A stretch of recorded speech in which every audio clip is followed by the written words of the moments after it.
This is why I go West Coast time, not Western time. No, East Coast time, not West Coast time. Whatever. Thank you, thank you, thank you. Okay, let's get started. Yoo-hoo. Happy to see you.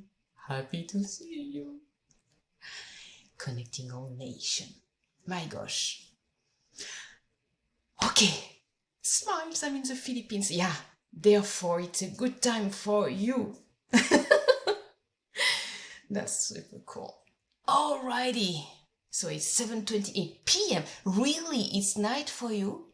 Okay. For me it's 4:29 a.m. Yoo-hoo. I know, I get up super, super early just to talk to you guys. That's what I do. Yeah, it's a good time. Oh my gosh, hey, you don't know what. Saturday evening, after an entire Saturday, everything went well. Suddenly, I was just like talking with my husband, winding down to go to bed, everything is fine, and suddenly my entire body just left, like nothing, like a syncope. Blackout, and I was on the floor. I was like, wow, and then started to tremble, to all kind of like have hot and cold, like, oh my gosh, and be so sweaty, and we were here like, oh, call the ambulance, call the ambulance, call the ambulance. It was super, super scary. And call the ambulance. My son, he's adult, he called the ambulance.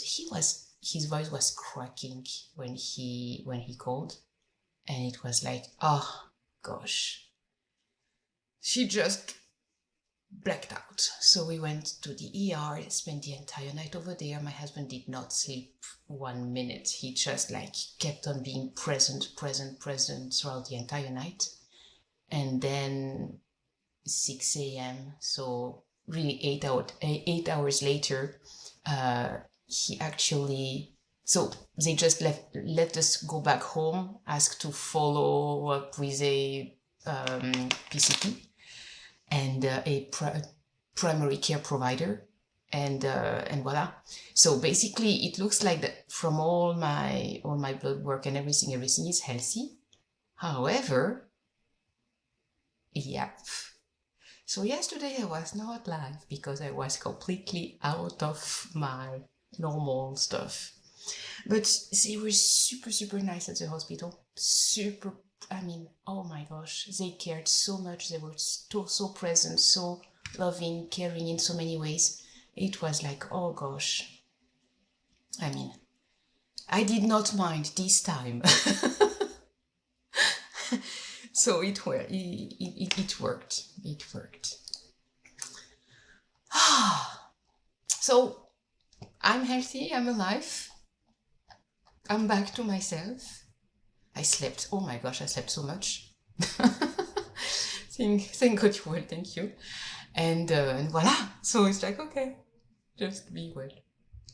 So I have 50 life lessons I have put together today with small stories, either mine or not mine, but small stories to really exemplify it. And they are super cool, super encouraging. Like, that's a good thing to be. Life is always conspiring in my favor, even when it challenges me to my core. Everything is working for my highest good, seen and unseen. That is one of the things I discovered that is the most present and prevalent. When you have a goal in your mind and you are really like set on what you want to experience, everything conspires in your favor. Seen, unseen, here, future, everything starts to simply connect together to make you successful in whatever you imagine. Exactly, positive energy. It's like, and the more you believe that it works, the more you have like signs and connection and opportunities and amazing things. It's like, really? Take an example, a metaphor. You know the compost garden? You put like all the things that are stinky, like really smelling bad. You put them together and then it just turns into soil and becomes and creates the most delicious thing ever in terms of tomatoes and basil and all kind of beautiful things. It truly is, it's truly amazing. So that's my first lesson. Life is always conspiring in my favor. Yoo-hoo. Second lesson, I am more powerful than I have ever been told. I am a divine creator and my reality responds to my alignment. That's a hard one because the number of times I was told how powerful I am and I was there, it's not because of me. Oh yeah, it is, because you think that way, it is. Are you really sure? Yeah, absolutely. And then I started to really put things together and realizing, so maybe I am that powerful. Maybe indeed, because I think something, that thing happened. Maybe I have so much impact. At first on my family, but then also on all the other people. Wow.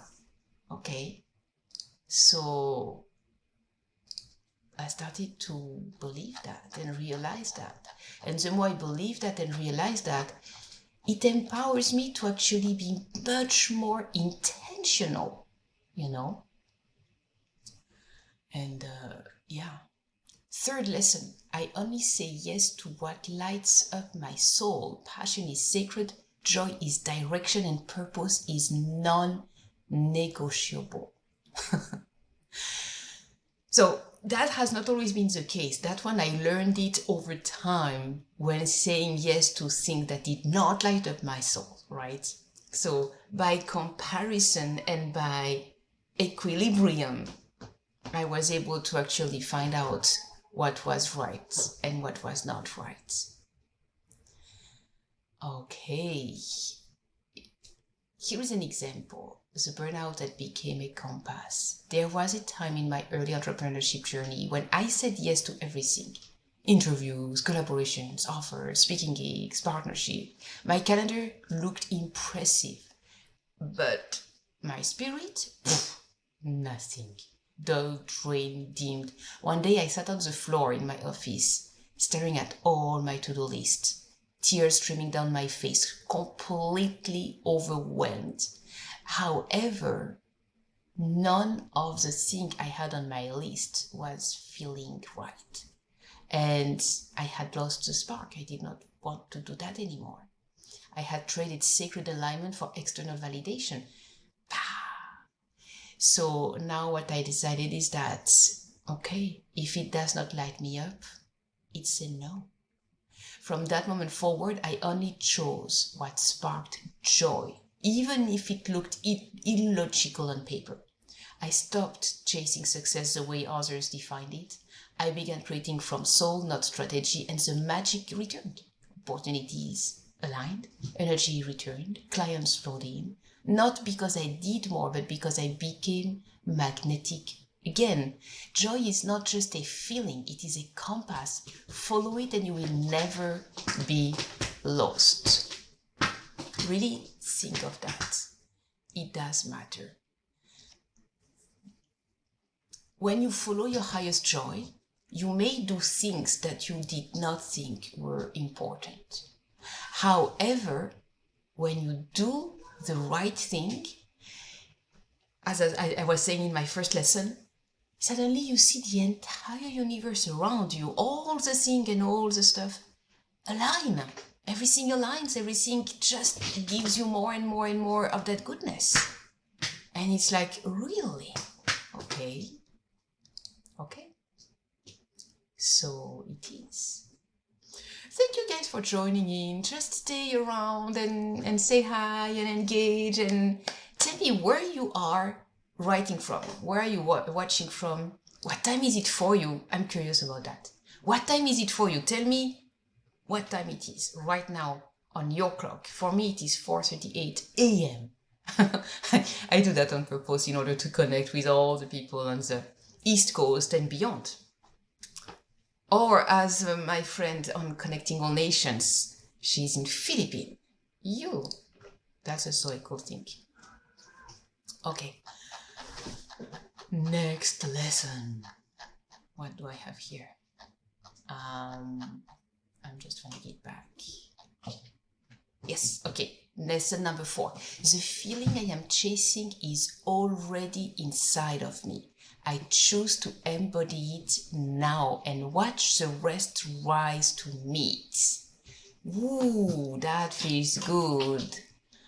Okay, the feeling I am chasing is already inside of me. So, what that really means is that I crave to be loved, but when I start to give myself the love I'm craving to feel, it suddenly comes all circle.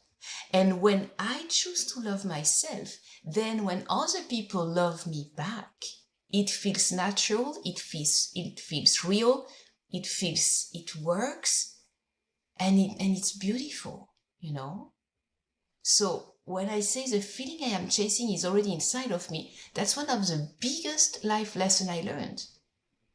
Don't go elsewhere to find out what is right for you. It's already there. It's already available for you, right? And watch the rest rise to meet you. Imagine a metaphor. That's a story. The mirror of emotion. Imagine standing in front of a mirror, frowning at your reflection and expecting it to smile back, right? Imagine that. Okay, I'm looking at my mirror. And now you expect to have a smile back. How do you want to get a smile back in your mirror when you are not smiling first, right? And we say, once I have the money, the relationship, the success, then I will feel peace, joy, safety, confidence. But the mirror of life does not work that way. It reflects what we project internally, emotionally, and energetically. I remember sitting on my bed in a tiny apartment in Switzerland after leaving everything behind. I had no income, no plan, no proof that things would improve. But in that moment, I chose to breathe in the feeling of peace. And I visualized myself free. I practiced joy, not because it was logical, but because it was necessary. It was life-saving.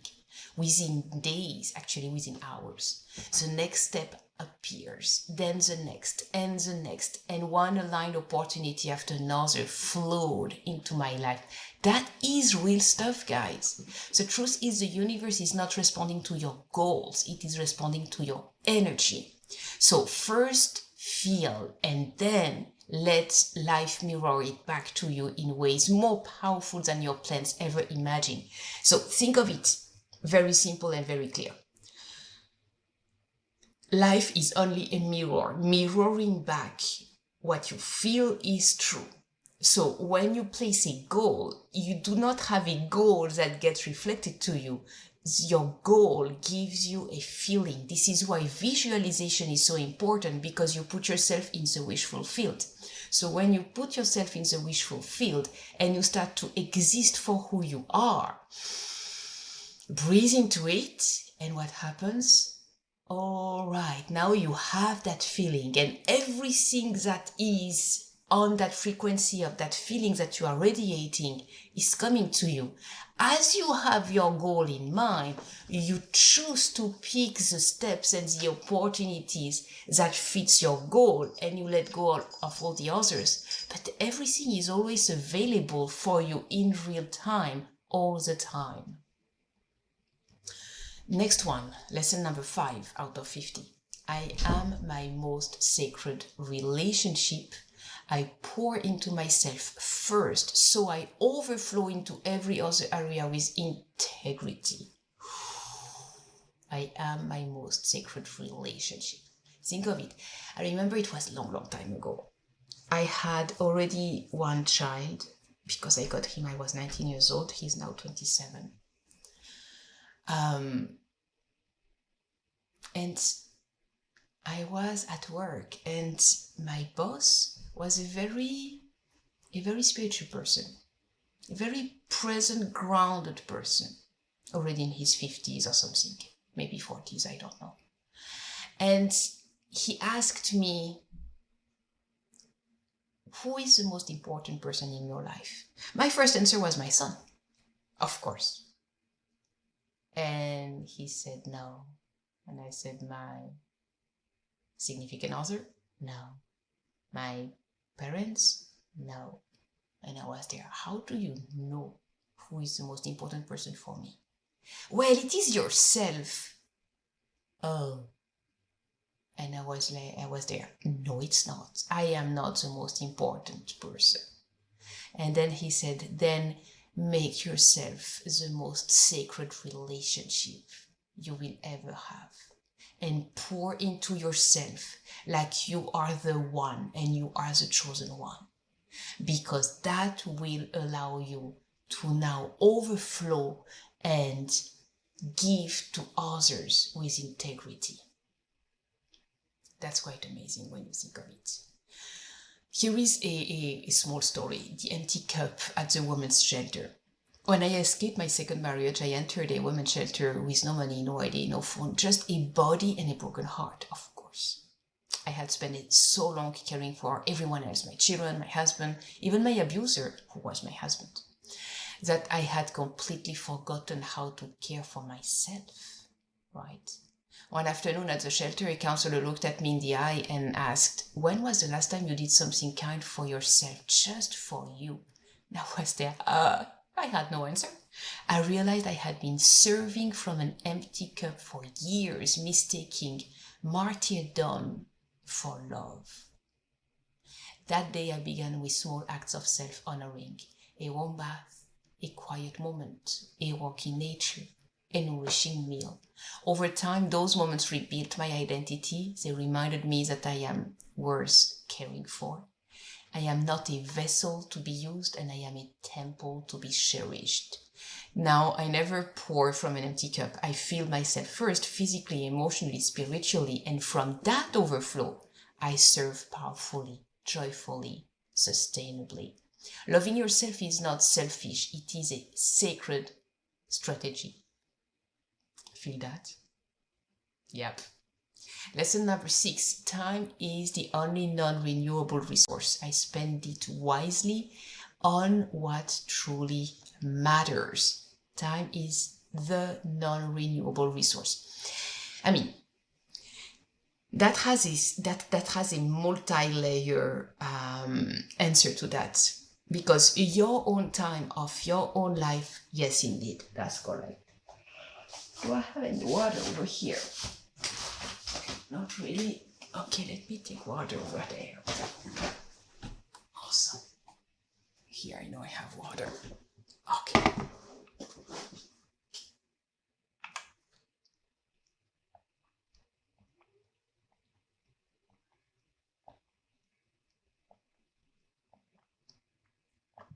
All right.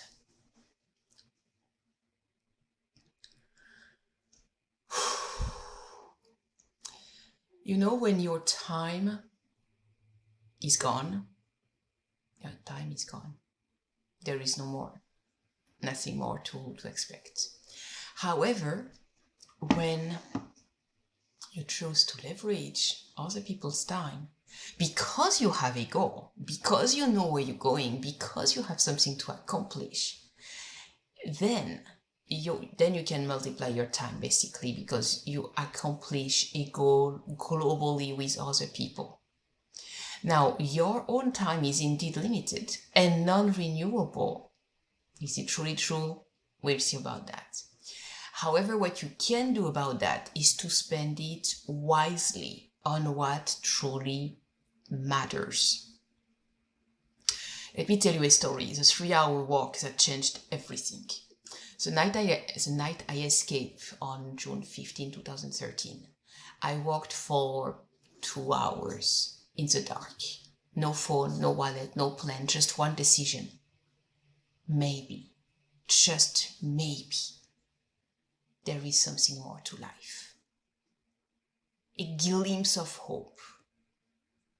And I was also looking at all the options to not choose life anymore.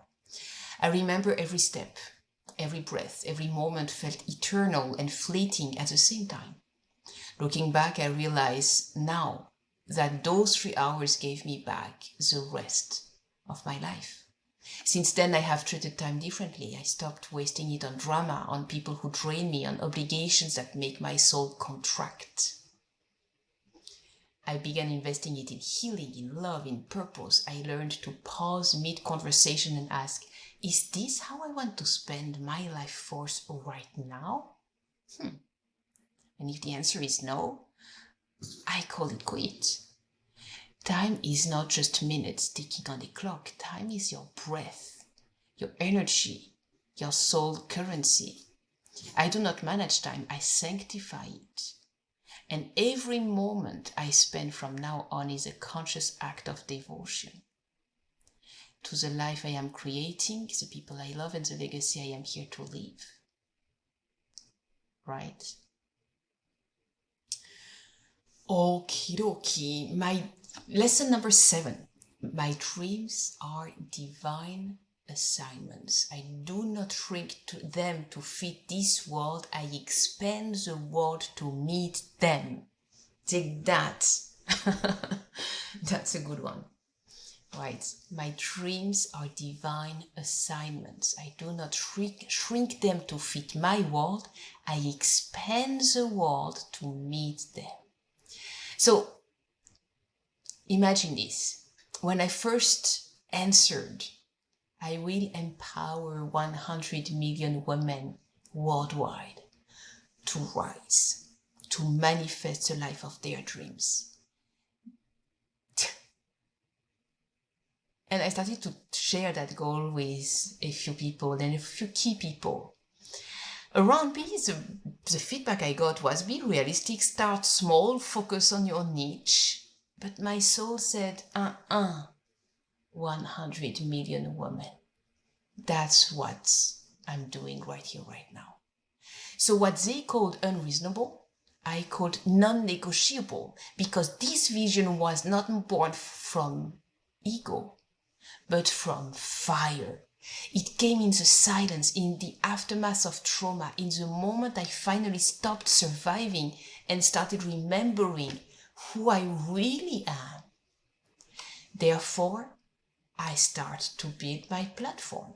I turned my pain into purpose. I kept saying yes, even when it looked absurd. Even when I had no followers, no funding, no roadmap. I trusted that what felt too big for others was just right for me. And here is what I learned. If 99% of the people will not climb the mountain you are here to climb, then stop asking them for directions. Be bold, be unreasonable, and yet let your life become proof that the impossible is just what no one else dared to try.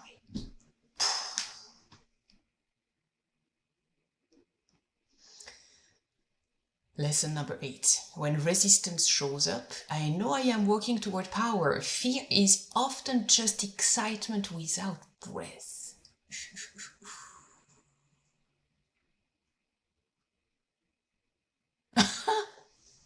I like that one. My God. Here is a story.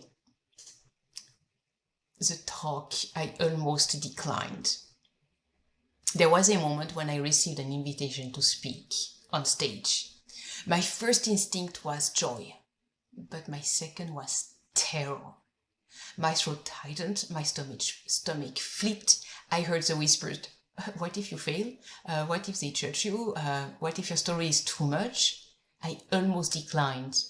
But then I remembered a truth I now live by. The greater the resistance, the greater the breakthrough. So I said yes, and I trembled through the preparation. I cried during rehearsals. But when I stepped on that stage barefoot and fully me, something clicked. I was not just delivering a talk. I was reclaiming my voice. I was standing inside my power. And that talk became the very message that helped hundreds of women write me saying, you gave me permission to live. You gave me hope. The resistance was not a warning. It was a signpost pointing to purpose. So now when fear rises, I ask, what is on the other side of it? And I walk toward it. Make sure to engage. Hi, Devlin. Just be sure to be present, engage. Tell me, what time is it on your side of the world? Just engage. Tell me in the chat. What time is it right now for you? Devlin. All right. That's a very, very beautiful name. Next, every hardship holds hidden treasure. I extract the gold from my pain and turn it into purpose. Every hardship holds hidden treasure. Here is a story to try to say that. The police laughed. I will never forget the day I walked into a police station to report the abuse I had endured. I was shaking, raw, vulnerable, terrified. I was crying so much. I expected protection, but instead, they laughed. And they asked, did your blind husband really hit you? How? And I stood there stunned, shattered. I had risked everything to speak up, and this was the response. Because a blind man can hit you? For a while, that moment crushed me. It made me feel invisible, powerless, like my pain did not matter. But later in the quiet aftermath, something shifted and I decided this will not be the end of my story. This will be the beginning of my mission. That moment burst a fire in me to create safe spaces for other women. That injustice became the fuel behind Real Talk, Real Women, the podcast. It became the reason I speak and I write and I coach to make sure no survivor ever feels as alone and dismissed as I did in that room. You cannot always control what happens to you, but you can always decide what you build with it. Right? Okay, Devlin. Oh, you just left. Gosh. Try to speak to someone who disappeared. What was that about?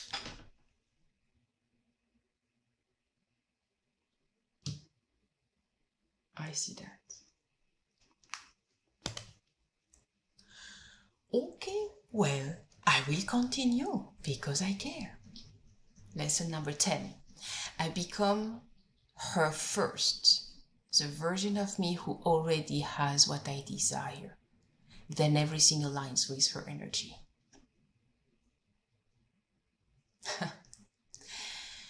The only way to be who you truly are is to step into your power, step into your truth, step into your own energy of success. Because the more you feel success, the more success comes back to you. Here is another story. It's a metaphor to explain what I mean. It's a diamond dress rehearsal. Before my first photo shoots for my coaching brand, I bought a dress I could barely afford, a flowing royal blue gown that made me feel like the woman I was becoming, not the woman I used to be. At the time, I was still rebuilding my business, still healing, still unsure if I could truly embody the magnetic, unstoppable leader I envisioned, But when I zipped up that dress, stood tall and looked in that mirror on those high heels shoes, I met her, the future me. She was not waiting in the distance. She was inside me, asking to be activated.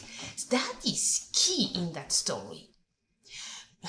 Dress for success, how we say it. That is so true. When you actually embody the real person you want to become, there she is. There you appear.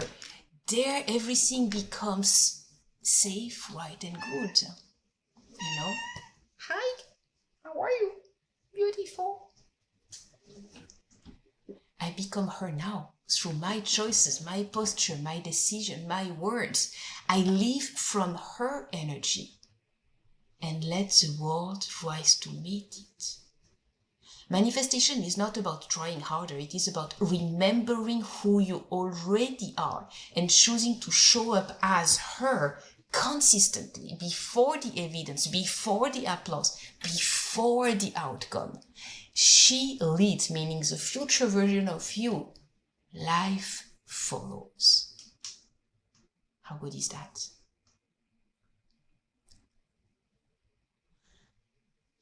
Lesson number 11. Clarity is born from action.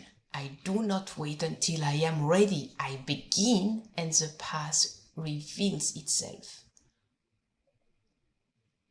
Oh, that was beautiful. The first podcast episode with no plan. Let me tell you a story. May 2022. After 2 years, and I was talking about my podcast that would be called Real Talk, Real Woman. Because I had a conversation, a 2 hours conversation with another person who was victorious over domestic violence, and we were really talking about that, understanding each other in ways that nobody would understand us. And once I hung up on that call, it was like a 2 hours conversation. I hung up and I was there. Wow, that was Real Talk, Real Woman. That was an episode that I'm sorry I did not record it, because that would have been great. And I kept talking about Real Talk, Real Woman, the podcast, for 2 years. Regularly, in and out, sometimes every couple months. And one day, in May 2022, I was watching the lunar eclipse. There was 2 lunar eclipses that month. And one of them I was able to see it from Los Angeles. The other was visible from Australia, not the same size of the Earth. So we were not able to see the other one during the time it was going, doing its eclipse. But the energy is the energy, and you can feel it, I guarantee. So during that eclipse, I suddenly realized, and I said, okay, I am doing it now. I am doing that podcast. It's done. It's a done deal. I'm not waiting anymore. I have that podcast, Real Talk, Real Woman, breaking the silence around abuse. And we talk about those things that are so hard to talk about. And we publish those episodes. And we are a real global brand as big as Oprah Winfrey Network. Did I have a plan? Nope. Did I know how to go about that? Nope. Did I know how to create a podcast? Nope. I had no freaking idea.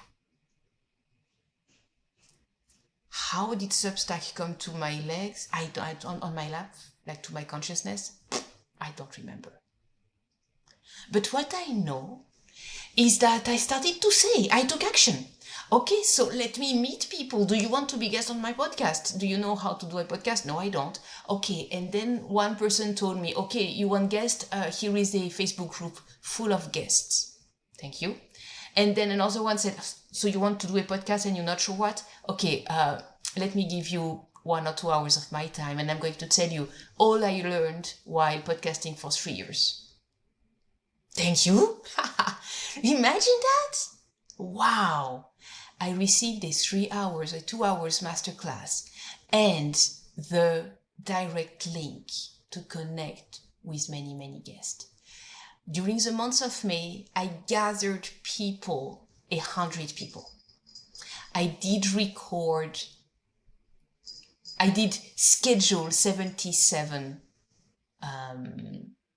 guests recording episode.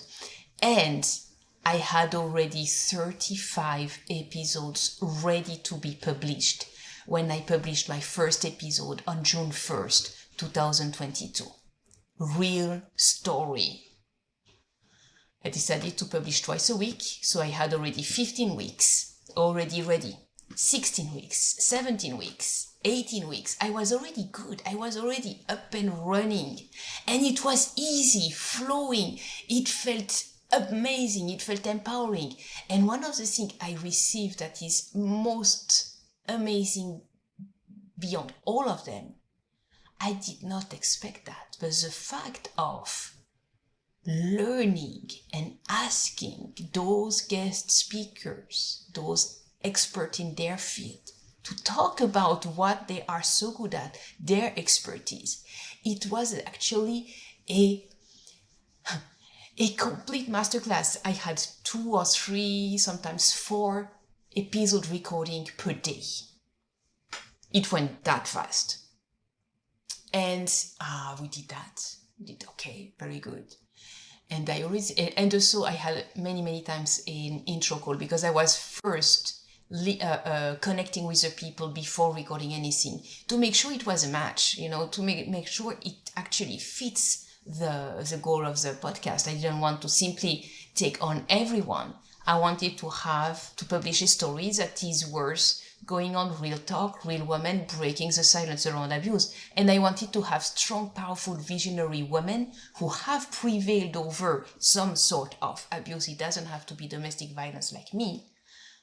And who are now blazing their trail, making the world a better place, turning their pain into purpose, So out of those 123 people, 77 were match. And I did record all 77.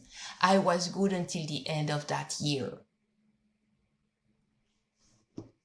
Clarity is born from action. I do not wait until I am ready. I begin and the path reveals itself. That's the biggest lesson I learned from that. Let me just put on some socks. Feeling cold.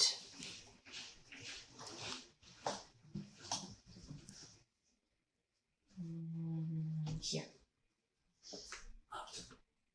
That's good.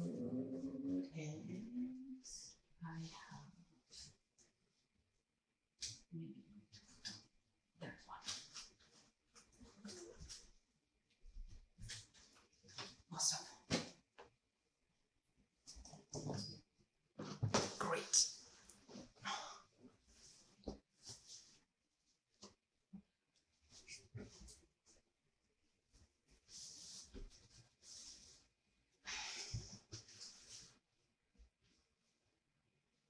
So 43 people have shown up today. Connecting All Nations gave me a rose, as well as 194 likes so far. So if you can follow the trend, send a lot more likes, send me roses, write in the chat. That will actually help me rise as a creator, and it will help you rise as a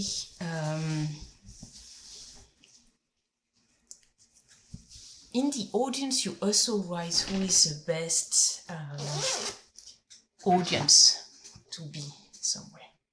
Okay, so that's much better. Much better. Okay. Going to add that.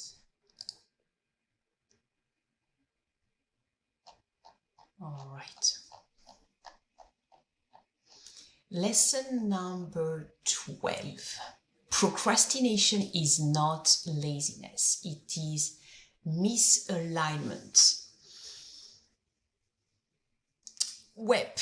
I listened to the resistance and course correct with compassion.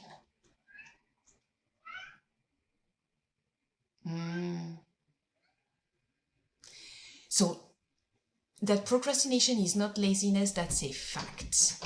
Is it misalignments? I'm not too sure about that.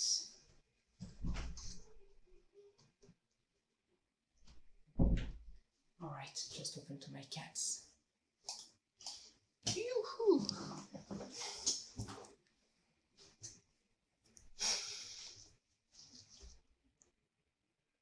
If procrastination is not laziness, is it really misalignment? I'm happy to be here. I listen to the resistance and course correct with compassion. So here is a story, the sales page that would not write itself. There was a week when I kept telling myself, I need to finish this sales page. Every morning it was at the top of my to-do list, and every night it remained untouched. I beat myself up. Why can I just not do it?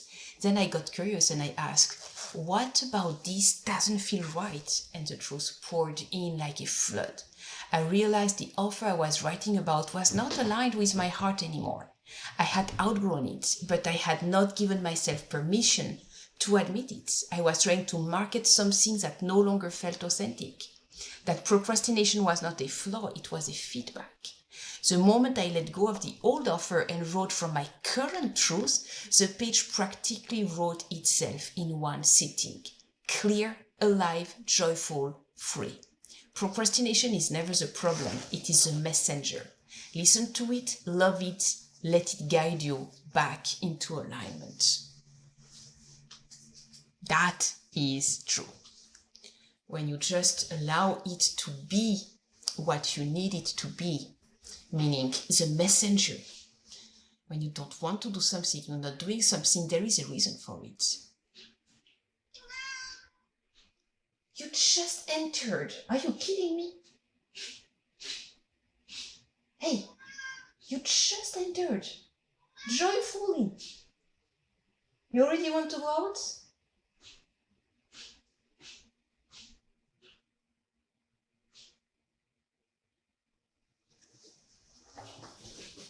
I think I'm going to get you around. Okay. So he looked at her. Oh my. It's like, oh, we're going to do a standoff. No. Not here, not now. Lesson number 13. Pivoting is not failure. It is sacred course correction. I release the need to stay on roads that no longer serve me.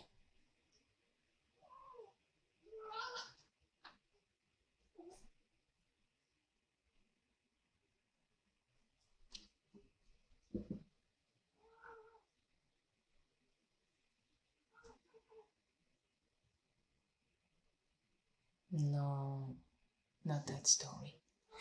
However, pivoting is not failure, it is sacred course correction. I release the need to stay on roads that no longer serve me. Imagine this. You feel that the path you are on is wrong. You know that it is not right. And you know that you cannot make it better just by doing what you have done so far. I'm going to see if I can actually.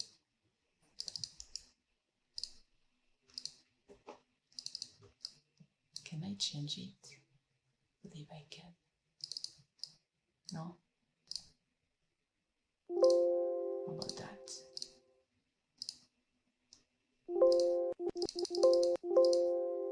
Not sure I can. What did you suggest? I think you just gave it to me. No?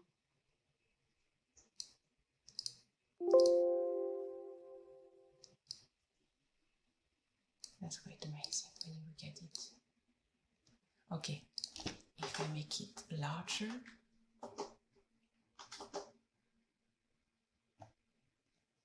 that way, I think that's a good idea, so that it can simply be on top as one big thing instead of such a. I think that's better. What do you think? Is it good? Okay, good. Alrighty.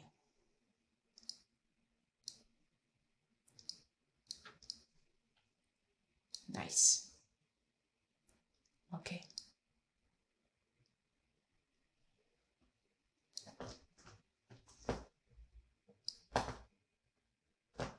Yeah, that's good. Okie dokie.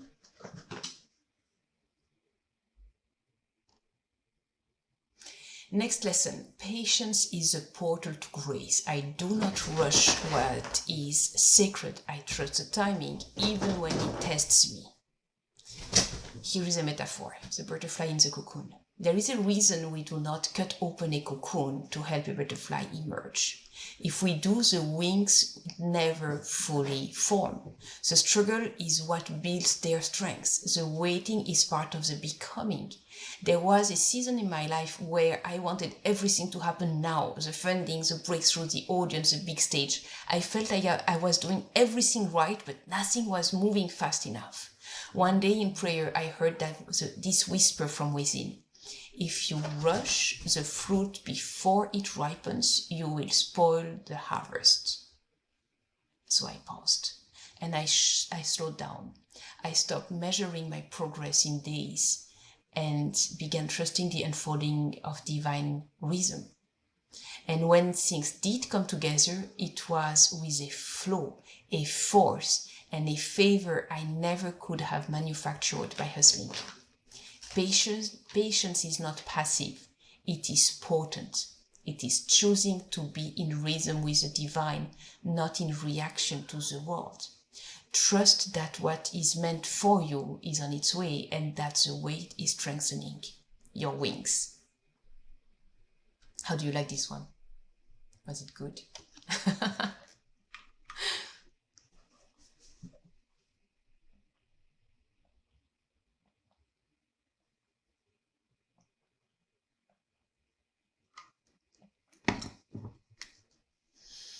Lesson number 15. My focus is my superpower.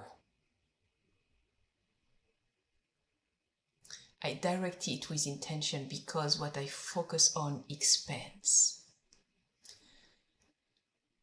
Here is a story. The day I focused on miracles instead of mess. There was a day not long ago when everything seemed to go wrong. A payment failed, a meeting was cancelled, a loved one said something hurtful, and I felt the old spiral begin.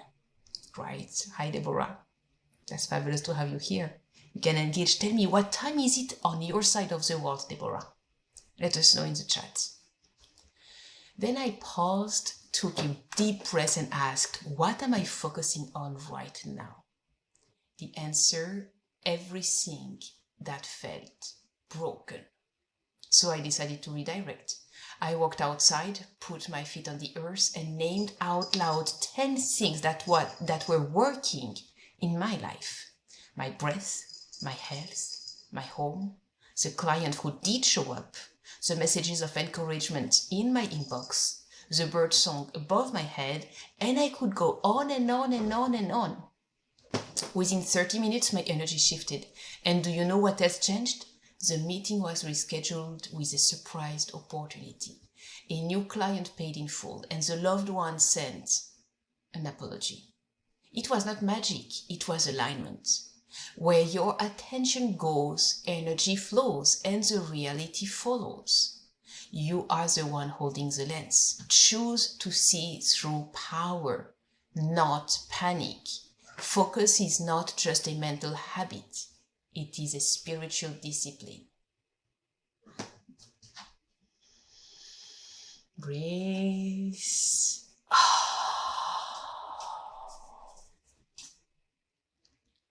Beautiful. Lesson number 16 out of 50. I say yes to aligned opportunities, even when I feel scared. Courage is saying yes before confidence arrives.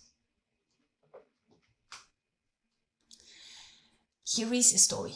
The invitation that changed my entire life. Years ago, I was invited to speak at a high-level entrepreneur event, surrounded by millionaires, decision makers, and media. My first instinct, who am I to be even here?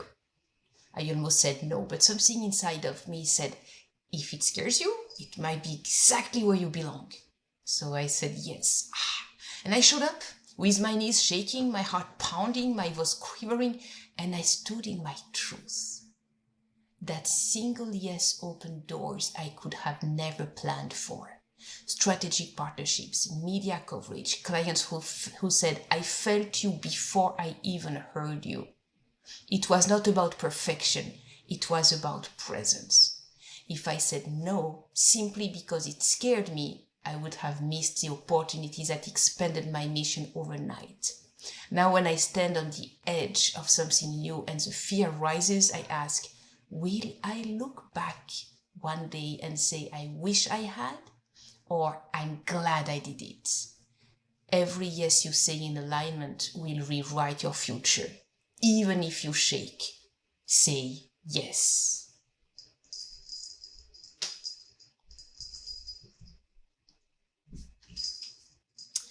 George is in the house.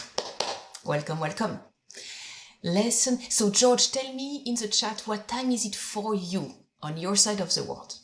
What time is it right now? Write it in the chat, please. Lesson 17.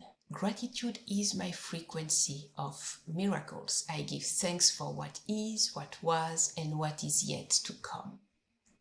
Here is a story. The gratitude ritual that saved my sanity. When I was living in the shelter after leaving my abuser, my second one, I had every reason to be bitter. I had lost everything: home, security, family structure, even my sense of identity. But one morning, as I sat on the edge of a borrowed bed with tears drying on my cheeks, I made a decision. I would find 3 things, just 3, to be grateful for every single day. That first day it was the shelter bed that kept me warm, the silence, no screaming, no violence, my own breath, proof I was still here. The next day I had a 4th, then a 5th. Soon my list grew into pages. That simple ritual rewired me. It did not change my circumstances overnight, but it changed me. Gratitude lifted my vibration out of survival and into receptivity, and from there, the miracles began. Healing, support, synchronicities, and new beginnings. Gratitude is not reserved for when things are perfect. It is what makes space for perfection to arrive. So start where you are, say thank you, and watch the universe open wide. Alrighty, George, I see you still here. Tell me in the chat, what time is it for you right now, or where you are? What is that stuff? I don't even know the language. Okay. Nice. You can do it. You can write in the chat. I believe so. Alrighty. You can also send a rose. You can also follow me. You can do a lot of things here. And just follow the prompts on your screen, because I know that TikTok has ways to tell you how to engage and how to be present, right? That's cool. Okay. Number 18. Number 18. Suffering begins when I resist what is. I choose acceptance and I reclaim my peace. So that one, I'm going to take the story of yesterday. Yesterday I had a syncope. And that really means my entire body just gave up. And I couldn't hold up anymore. My body was shaking. I was sweating. It was extremely scary because we didn't know if I would actually survive this. We did not know what it was. And maybe it was worse than what I could have thought, you know. And thank God I was in front of my husband when that happened. So he was able to call the ambulance right away. And they came. I was not even able to stay present. I was like in and out of consciousness when they arrived. And at some point they had, of course, to poke my arm. But as they said, they would poke my arm to put a catheter and start to drip me some saline water or something. I knew it would hurt. And I knew that if I would resist it, it would get worse. So when I heard that he would poke me and put me a drip, I just allowed acceptance and I reclaimed my peace. Because I did that and I chose to not react and I chose to go with the flow and to not resist. Did I feel it? Yes, I did. Did it hurt? No, it did not. It just came in where it had to go and done. You know, I made it easy for the paramedic to help me. And that was a key to the success of this intervention. We spent the entire night at the ER. Today I'm feeling good. So, okay, we just stayed 8 hours in the emergency room and then we were back home. So when I say suffering begins when I resist what is, that is one more example. Just go with the flow, follow your highest joy, and trust that everything is going to be all right. Alrighty. You want to go out again? Let me just open for my cat. You want to go out? Go out. Nice.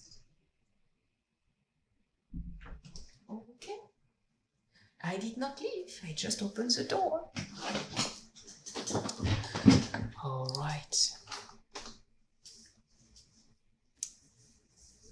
Lesson number 19. Today I did just 50 lessons and I'm sharing them with you one after another. Now it's lesson 19. My stories shape my experience. Okay, my stories shape my experience. I release the ones that hurt and rewrite the ones that heal. Quite easy. So here is a story I told myself about failure, and that was a bad one. There was a moment when I launched something I knew was aligned, a course I had poured my heart into, but only a handful of people enrolled. I was devastated. The story I told myself, no one values my work, I must have done something wrong, I am not ready. That story created shame, doubt, and hesitation. But one morning I paused and asked myself, what else could be true? And a new story emerged. What if the universe is calibrating something even better? What if the right people said yes, and I just needed to deepen the container before expansion? From that new story, I relaunched with fresh energy, deeper clarity, and a new strategy, this time with overwhelming success. Our minds are meaning-making machines. If we do not consciously choose the meaning, we unconsciously choose suffering. You cannot always change what happened, but you can always change the story you tell yourself about it. So choose a story that liberates you. Do something good for yourself. That's what I say.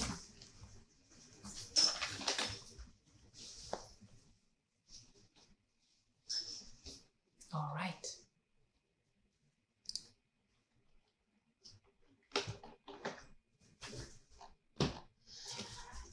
Lesson number 20. I am not here to compete. I am here to contribute. I aim to be the best for the world, not the best in the world. That's one I love. I'm not here to compete. I am here to contribute. I aim to be the best for the world, not the best in the world, because we are not here to be above or under one another. And here is a metaphor. The forest does not compete. A tree does not look at the flower beside it and ask, am I growing fast enough? The sunflower does not compare its purpose to the oak. Each one simply blooms, contributing oxygen, color, shelter, beauty, without needing to outshine the others. For years, I found myself in rooms filled with powerful people, coaches, authors, speakers, leaders, which is all I am. I used to think, how can I stand out among them? But over time, I realized the goal was never to stand above anyone. The goal was to stand in service. When I stopped trying to win, quote unquote, at being seen and started focusing on the difference I could make, everything shifted. I became magnetic, not because I was louder, but because I was clearer. Contribution carries a frequency that comparison cannot touch. When your presence uplifts the room, you will never be forgotten. You were never meant to be the best in the world. Maybe you are, but just a handful are. You were born to be the best for the world, and that a lot of us can be, in your own sacred soul-led way, so that it is in divine alignment with yourself, right?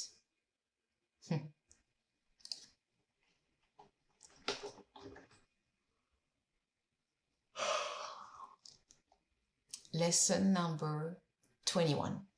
Change is inevitable. Control is an illusion. I trust the detours, knowing they are always part of the divine plan. Change is inevitable. However, we can be stable in our growth, stable in our view of the world, stable in how we interpret what happens. And control is indeed an illusion. When you think you control other people, think again, you don't. Trusting the detours instead of going always against them, you are just setting yourself up for failure, because you consider detour as a failure. If you start to consider detour as what it is, a detour, knowing they are always part of the divine plan, then you are ready to meet other people, other circumstances, something different, and still apply your rules. Here is a story, the day everything went wrong and set me free. There was a day when 3 major plans fell apart at once. An investor meeting was cancelled last minute, a client ghosted me, and our vehicle broke down in the Arizona heat. It felt like everything was crumbling. My old self would have spiraled, but instead I paused and asked, how might this be working for me? Right, Eduardo?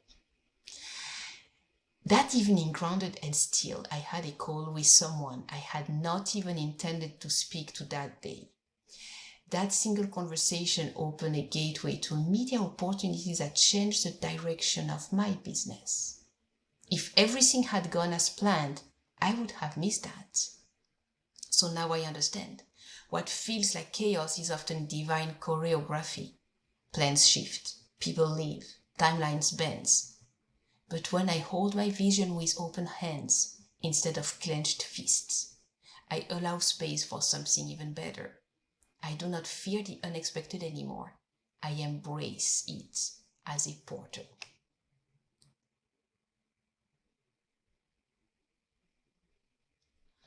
Oh, let me do that again. Highlight.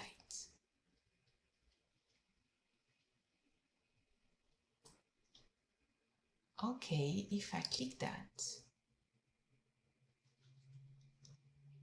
rename 529. Okay, I see that. Plans shift, people leave, timelines bend.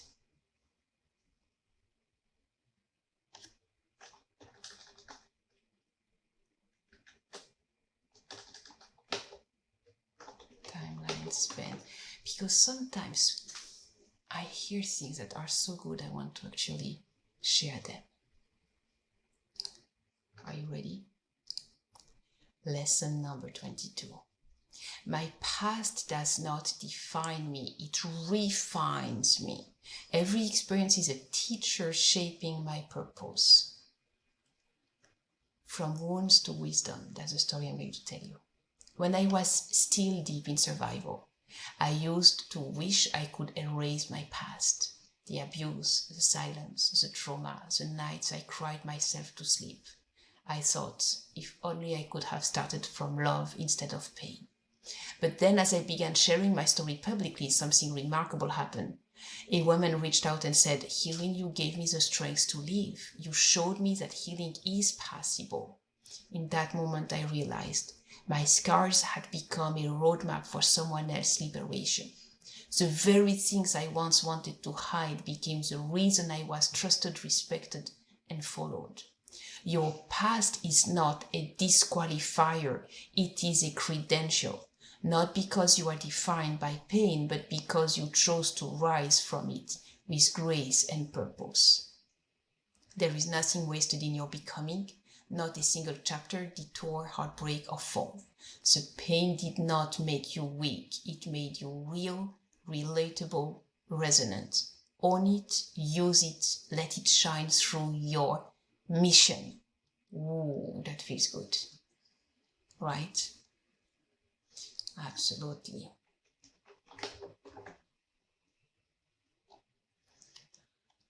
All right.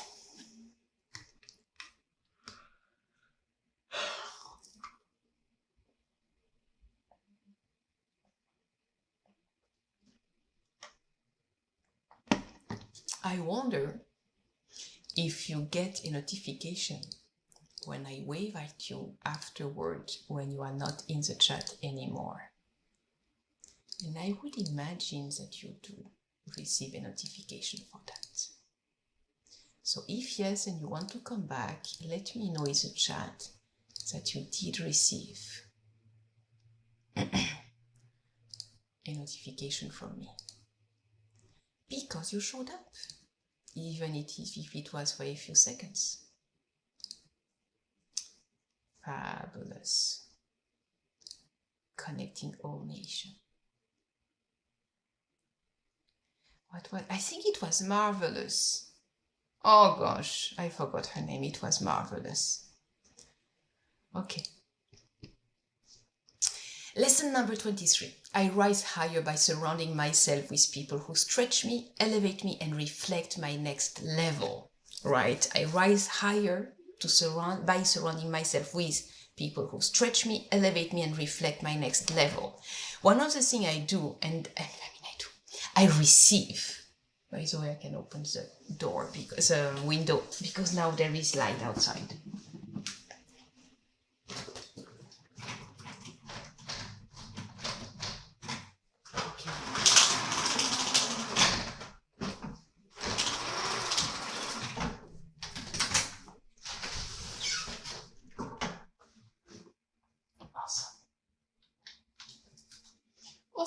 Awesome. Okay.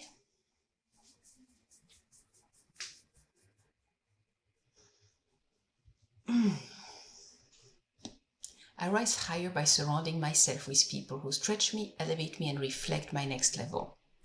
Here is a story, the room that changed my frequency. I once walked into an entrepreneur meeting where I felt completely out of place. Everyone around me was wearing designer suits, discussing funding rounds and global impact. My first instinct was to shrink, to blend, and to disappear. But instead I leaned in. I introduced myself not as someone trying to fit in, but as someone committed to rising. Within minutes, I was embraced. One conversation led to an invitation. That invitation led to a collaboration. That collaboration opened doors that would have stayed sealed if I had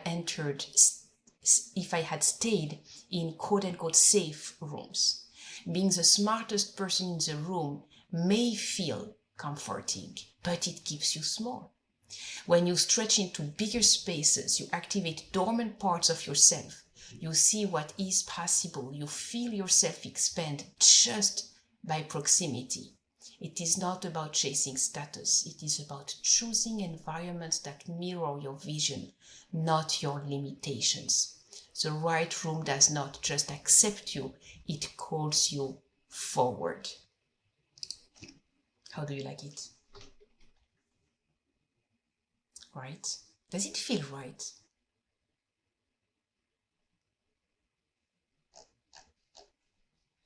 Nice. Lesson number 25. I talk to anyone. There is no hierarchy in humanity.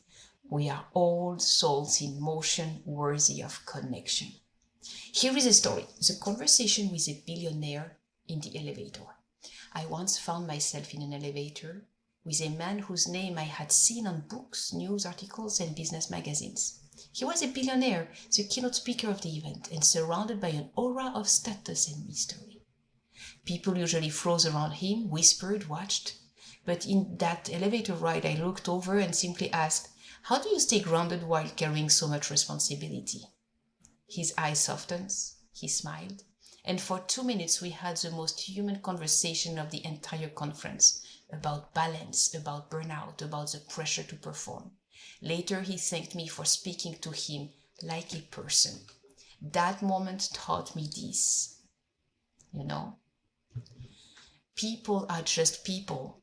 Titles are temporary. Money is fluid. Status is perception. But kindness, presence, that is eternal currency. Highlight. Rename. People are people. Rename. Never hold anyone above you on a pedestal, and never shrink yourself in someone else's shadow. Stand in your truth, speak from your heart. The souls who matter will always meet you there. Charlie, what time is it for you right now, Charlie? Let me know in the chat. Hi. And let me know if you see something when I'm waving at you. I would love to know. Lesson number 26. I love with depth, devotion, and courage. My heart remains open even when it has been broken.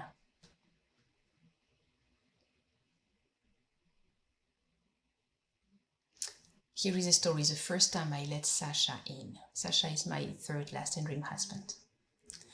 And he's the one who is still by my side today, 12 years later. After 15 years of domestic violence I experienced before. So it's like quite a life. After everything I had been through, 2 abusive marriages, betrayal, survival, rebuilding, my heart had become a fortress, high walls, strong gates, guarded tenderness. And then came Sasha, gentle, present, unwavering. He met me where I was, not where I pretended to be. He held space when I wept. He never asked me to be less. And when I finally whispered, "I think I love you," I expected fear to follow, but instead there was peace. That was the day I realized true love does not demand that you close your heart for protection. It invites you to open it with wisdom, with boundaries, with discernment, but never with bitterness. Love after trauma, love again after trauma is an act of rebellion. It says you did not win. It says I still believe in joy, in softness, in connection, in truth. My heart is not naive, it is sovereign. And every time I choose to love myself, my partner, my purpose, I rewrite my past. Love, when chosen freely, is the greatest power on earth.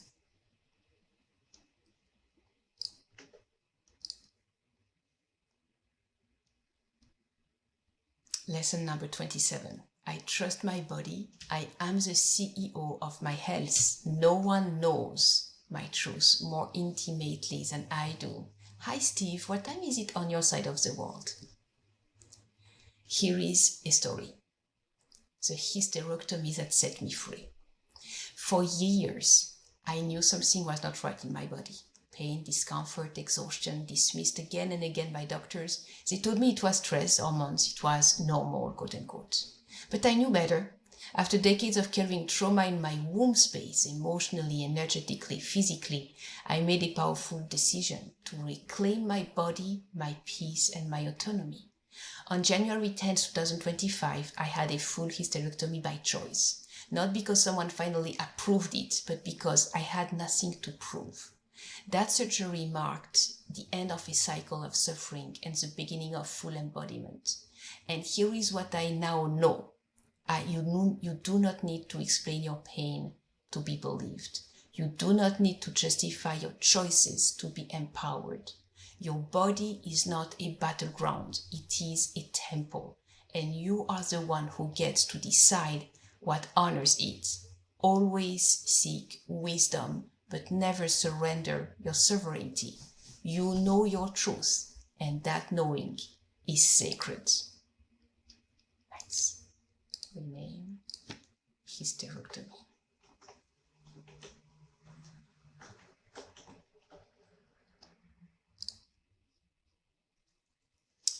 Alrighty. Keep on going.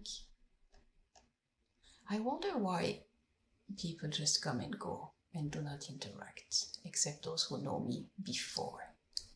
But that gives me a huge insight. I have to actually get people appointment to show up, those who know me.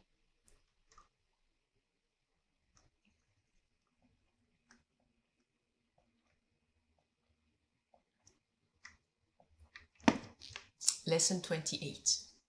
I stay in my lane. When I am triggered, I look within, not out. Every trigger is a teacher pointing me back to wholeness. Oh yeah, I do have that one story. Listen to that story, that's a good one. The social media comments have stunk. I once posted a deeply personal story on social media about trauma, healing, and reclaiming power. My responses were most responses were heartfelt, supportive, kind. But one comment pierced me. Sounds like another woman blaming her past for attention. My first instinct, defensiveness, rage. I wanted to explain, justify, delete. But I paused, breathed, and asked, why did this hit me so hard? I realized that the comment had found a tiny echo of my old wound. It's a part of me that still doubted if I was too much to share, to be visible, and to tell the truth out loud. That comment was not about him, it was about me. It was an invitation to reinforce my worth, not through reaction, but through reflection. Triggers are not proof that something is wrong. They are proof that something is ready to be healed. The moment I tended to that inner wound with compassion, the sting vanished and I returned to center, clear, grounded, unshaken. Your peace lives within you. No one outside of you can take it unless you hand it to them. I'm sure you have experienced that kind of things too.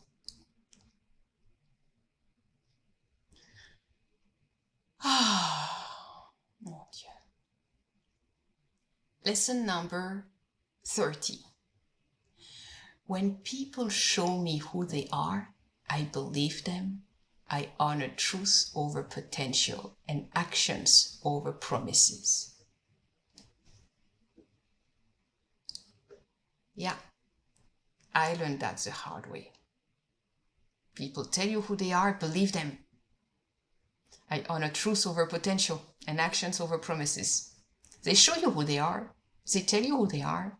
They will tell you, I am this and this and that. And that's true, even if it is awful what you just heard.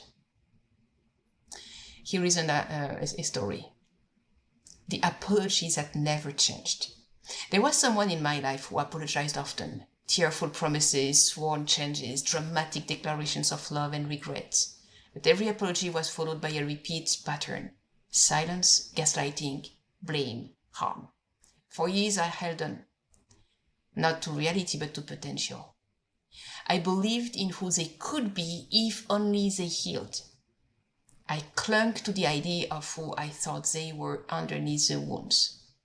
Until one day I looked at the pattern and whispered, this is who they are choosing to be, and that is all I need to know. That way. That was the day I walked away, not from love, but from illusion. As Maya Angelou so wisely said, when someone shows you who they are, believe them for the first time. I now teach this. Forgiveness is sacred, but access is earned and patterns do not lie. Let people reveal themselves and honor what they show you. It is not cruel, it is clear, and clarity is kindness. Both. Truth bomb. That's what it is. Lesson number 31. I do not try to change others. I meet them where they are and release what is not mine to carry. stories. A man I loved who could not love me back. I was there. Yeah, there was a few of those, indeed. There was a time I was in a relationship with someone I deeply loved. He was brilliant, wounded, charismatic, and stuck. I saw his potential. I saw who he could become. So I poured myself into him, coaching, guiding, holding, rescuing. And for a while, I mistook effort for love. Until one day I realized I was drowning trying to carry someone who had no intention of standing. I was loving him for who I believed he could be, not for who he was showing up as day after day. That was not love. That was attachment dressed in hope. So I let go. And in doing so, I reclaimed the energy I had given away trying to fix, heal, and save. Now I know you cannot grow for someone else. You cannot love someone into changing. You can only love them as they are or love yourself enough to walk away. Acceptance is not giving up. It is growing up. Very different.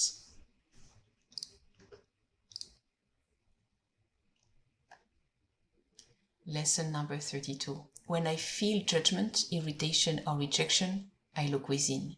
Every trigger is a reflection asking for integration. Here is a story. The woman who annoyed me because she was me. Right? I mean, I am the only one allowed to be me.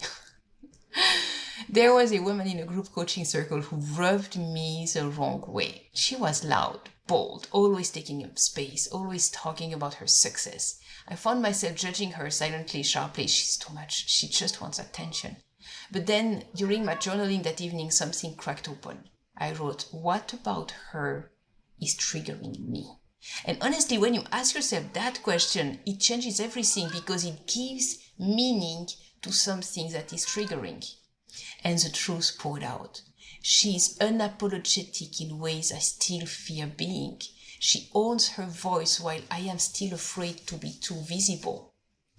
She was not the problem, she was the mirror. She reflected back a part of me that I had not yet given myself permission to fully embody. From that day forward, I started blessing my triggers because they showed me what was unhealed, unloved, and suppressed. Hi Sarah, welcome. Tell me in the chat, what time is it for you right now in your part of the world? Judgment is a flashlight. I no longer turn it outward. I use it to illuminate my next layer of growth. The outer world is always reflecting your inner world. Look gently, look honestly, and evolve powerfully. Boom. Truth bomb. I love to do that. Right now, I'm actually sharing with you guys the 50 lessons I learned throughout my life. 50 life lessons. Next one is number 33. Boundaries protect what is sacred. They are not walls to keep people out. They are doors to keep love in. Here is a metaphor. The castle with no gates. What is happening with you? What do you need to talk at the same time as me? Huh? What's up? How is it possible that you talk that much when I'm talking? Huh? Talking to my cats. This is why. Yes, I hear you. Yes, I hear you. Chouchou d'amour. Oh la la. Okay. So that's one of them. She loves to talk. Gosh. Oh my gosh. The castle with no gates. Imagine a beautiful castle filled with warmth, treasures, and life. But it has no doors, no guards, no drawbridge. Anyone can walk in at any time. People leave muddy footprints, take what they want, disrespect the space, and move on. That castle eventually becomes run down, unsafe, and abandoned. That castle once was me. I used to say yes to everything, to keep the peace, avoid conflict, to prove my love. I allowed disrespect, tolerated manipulation, and made excuses for bad behavior. But every time I let someone cross a line that dishonored me, I abandoned myself a little bit more. Until I realized Boundaries are not punishment. They are protection. They are structure. They are sacred architecture for a sovereign life. Now my boundaries are clear. I say yes from love and no from love. I do not over-explain, apologize, or justify. And what happened? The people who truly loved me stayed and loved me better. The ones who thrive on access without respect, they left. Your life is your castle. Guard it wisely, not out of fear, but out of reverence.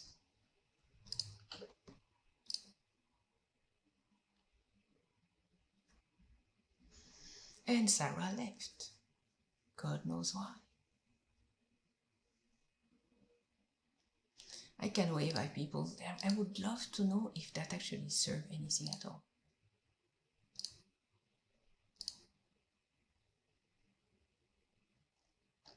Okay. Lesson 34. The relationship I have with myself sets the tone for every other relationship in my life. I choose to love myself first. Here is a story. The day I took myself on a date. After years of people-pleasing, overgiving, and searching for validation in relationships, I decided to try something radical. I took myself on a date. Not just a coffee or a casual walk, but a full, beautiful, intentional experience. I wore a dress that made me feel radiant. I booked a table at a lovely restaurant. I brought my journal, lit a candle, and whispered, "You are worthy of beauty, joy, and love," with or without an audience. It was awkward at first, vulnerable, but by the end of the night, I felt deeply seen by myself. And that matters so much. That moment marked the beginning of a new era, an era when I stopped waiting for someone else to make me feel chosen, special, or safe.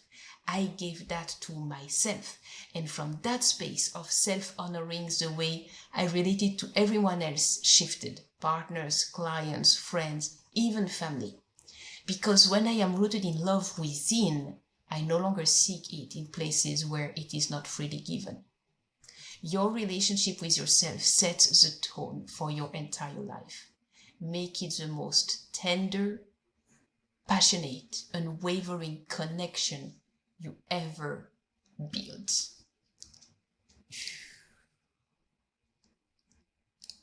Rename.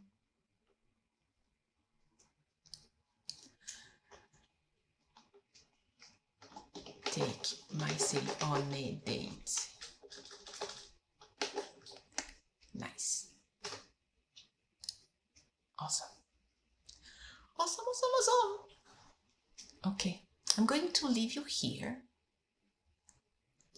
And we will continue tomorrow at the same time, 1.5 hours before now. Tomorrow. All right? Thank you for coming and being here and holding space and sending your rose and everything.